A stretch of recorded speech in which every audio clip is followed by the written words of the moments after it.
If you are looking to crash the chaos market like this, the key to your answer is right here.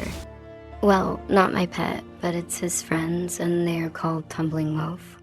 They are harmless currency monsters that were in the Necropolis League under the Allflame Ember of Manifested Wealth. They have now returned in the form of Lantern, so let's talk about how you should farm them. Before the leak started, we thought that the Lantern mod would be boring because all it does is add the currency drop chance to the map. Now that we realize that Allflame is back, Manifested Wealth is also back, but in the form of permanent hourly Allflame instead of an item. The core of this mechanic is that you have an Allflame added permanently for the hour, and it's the same for every zone for every player. The Manifested Wealth contains a pack of monster with Tumbling Wealth, Tumbling Corruption, and the pack leader called Tumbling Opulence. Tumbling Wealth currency monsters drop Chaos Orb, Tumbling Corruption drops Fall Orbs, and Tumbling Opulence drop Exalted Orb. Each time they show up as a pack, you have a chance to earn up to hundreds or more chaos per map. This means that when a player figures out which map has the Tumbling Wealth monster, and they share that information, then everyone can go into that map and farm hundreds of chaos. It's a community effort, and it's a bit tricky if you're not online as often, but it is what it is.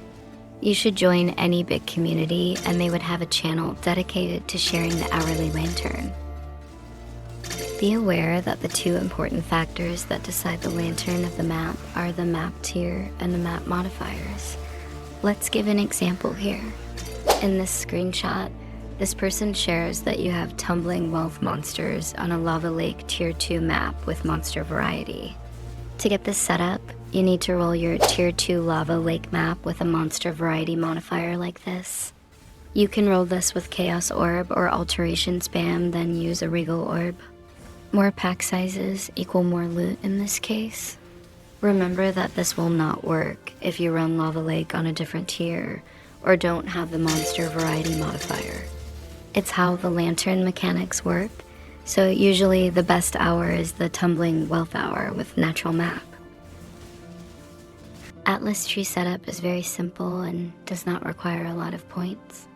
You can do this farm without any issue, even when you are progressing your Atlas, if the map happens to be in the lower tier. The most important thing you should focus on is the natural spawn monsters on the map. The three mechanics that provide them are Strongbox, Shrines, and Ritual Altars. My tree still needs to be finished, but in the description, the planner will have all the points. It would help if you look to spec and singular focus, so you can at least sustain the map during the hours by favoring all the slots available with that map. If you can't sustain it, use a Horizon Orb, but it's also depending on the map's natural tier. Remember to chisel your map as well, since we are taking the chiseled perfection nodes. I would also use Vel Orb to corrupted your map and potentially turn it into an 8 modded map for even more juice. We are going with blue altars because the currency duplication works with the Tumbling Wealth drop, so you really want to take it. Even if you can't run a lot of mods, I suggest you still take it if you want to min-max the farm. Now, let's talk about the map and Scarab setup. For the map setup, you definitely want to use chisels and vol your map. This was footage in my early testing, so I did not do it. Later on, when I started doing it, I could tell there's a massive difference, especially if you get it on an 8 modded map. When you get the Tumbling Wealth packs, the mods of the lantern do not matter at all. It will matter for other farms when we have the conversion mod, but not for this one. So pick whatever you like and move on. To keep the investment low, you want to use 4 domination scarabs and craft domination on your map devices for the most amount of shrines on the map. Ambush scarabs would be better when you want to juice it up with ambush scarab of containment, but at the 300 chaos price point, I don't think it would be worth it anyway.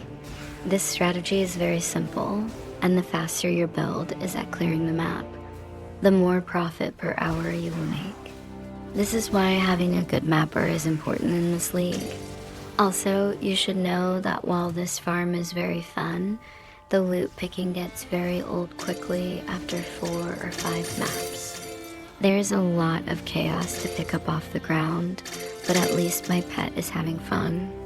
I recommended the Tumbling Chaos pet for this farm if you have it. We'll finish this whole map, and this is also the map where I got the currency duplication altars as well. My verdict is that this strategy is that it's good for beginners when it rolls on a low tier map. However, you don't need to feel FOMO into it because the chaos price is already inflated. If you run this strategy, do keep in mind the Scarab price, and if it goes above 15 or 20 chaos per Scarab, you would probably want to run it without any Scarabs. Progress your Atlas to the higher tier, and make more maps available to you will be the best to take advantages of these tumbling hours. On average, a map takes 5 to 6 minutes to clear depending on the layout. You should try to clear most, if not all, of the map when you have good altars or if the map is good. Good luck if you're trying this farm out, and thank you so much for watching. If you like this content and want to see more, please subscribe, like, and comment down below. See you in the next one soon.